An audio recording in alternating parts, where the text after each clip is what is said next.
अस्सलाम वालेकुम जी, मैं आपका भाई मुबीन अहमद और आपको लिए 3 मरला का सिंगल स्टोरी सस्ता तरीन घर लेके आए हूँ। इस टाइम हम इस घर की गराज आपको दिखा रहे हैं। इजीली यहाँ पर बड़ी गाड़ी आपकी होंडा स्विक सीडान पार्क हो सकती है।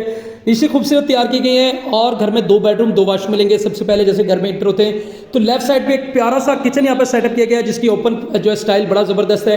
किचन की क्वालिटी आपको बड़ी खूबसूरत मिलेगी। इस साइड पे आपको निशेज इस घर में बड़ी ज़बरदस्त किस्म की तैयार की जा रही है और खूबसूरत से नक्शे पे सिर्फ 33 लाख रुपए में आपको ये घर मिल जाएगा। सबसे पहले इसके हम बेडरूम नंबर 1 दिखा दूं तो यहाँ पर खूबसूरत टाइल सीलिंग की डिजाइन ज़बरदस्त वॉलपेपर और ये इस घर का आपका जो है वो पहला वॉशरूम सीट के ऑप्शन के साथ ही मिलता है। साथ में इस घर का मैं आपको दूसरा बेडरूम दिखा दूं तो वो भी आपको विद अटैच बाथ और वेंटिलेशन के साथ इंशाल्लाह मिलने वाला है। सिर्फ और सिर्फ 33 लाख में ये घर इंशाल्लाह आपका हो सकता है अगर आप हमारे से फ़ोन पर रब्ता करके घर विजिट कर ले तो।